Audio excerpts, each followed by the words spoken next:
Welcome to the Deep Dive. Today, we're tackling a really vital topic, how artificial intelligence is transforming cancer research. It really is. We've gathered quite a bit of the latest research, some recent news, just to give you a clear picture of AI's impact right now.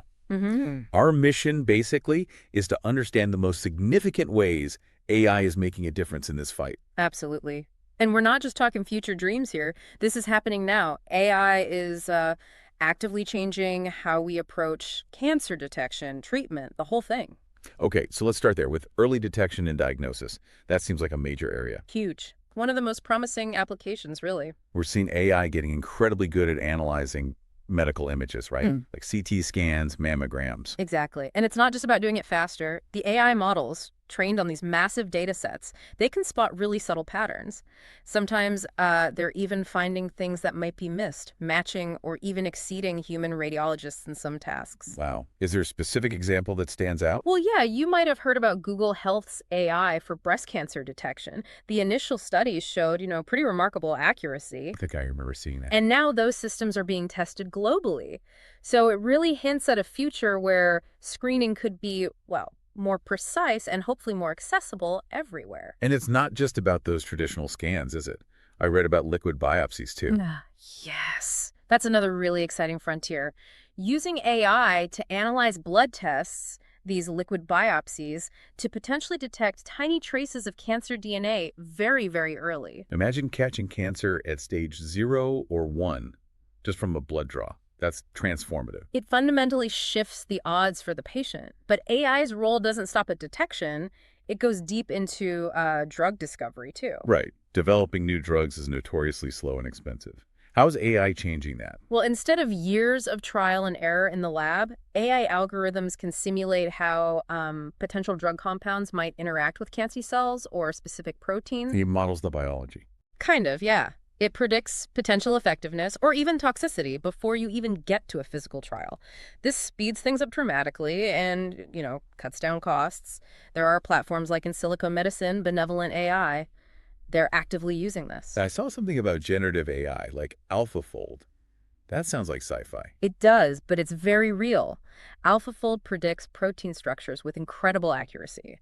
Understanding how proteins fold or misfold is critical in cancer. So knowing the shape helps design a drug that fits. Precisely. It lets researchers design drugs that target specific cancer-related proteins much more effectively. It's a level of precision we just, didn't have before. Okay, so finding cancer earlier, developing better drugs faster.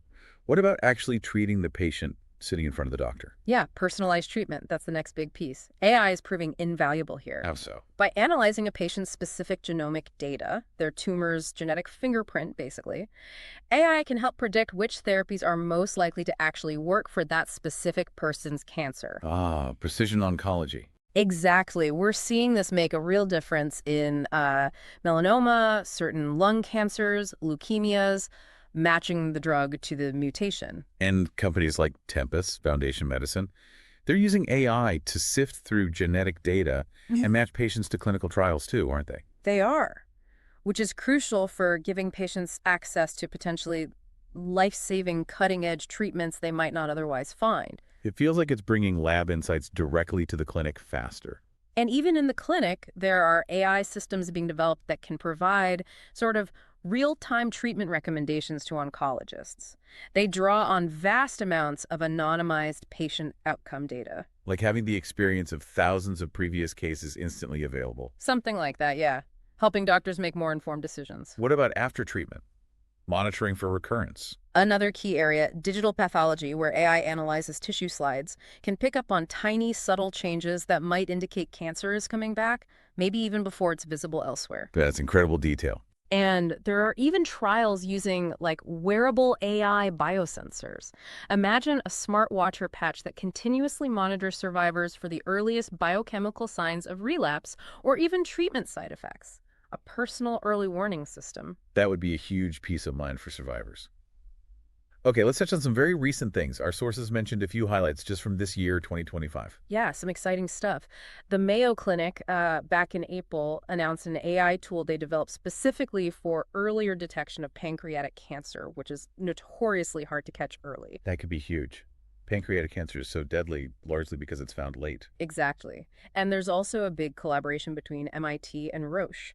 They're working on what they call multimodal AI systems, Multimodal, meaning meaning they integrate different types of data imaging scans, genomic data, electronic health records all together to get a much more complete, holistic picture of the cancer. makes sense. More data points, better understanding. And you also mentioned the regulatory side. The FDA fast-tracking some AI pathology tools earlier this year, that's a significant signal. It shows growing confidence in the reliability and utility of these AI diagnostics. Right, the regulators are starting to keep pace. So if we were to sum it up, AI right now is really hitting hard on early detection, speeding up drug discovery massively, enabling truly personalized treatments based on genetics, and improving how we monitor patients long term. It's clear the momentum is just accelerating like crazy, which really makes you wonder, doesn't it? What will cancer care actually look like in, say, 5 or 10 years as AI gets even more deeply integrated? It's a profound question. And what does that mean for us, for individuals facing cancer, and for healthcare systems trying to adapt? Definitely something to think about. Thanks for this deep dive today. My pleasure. Fascinating topic.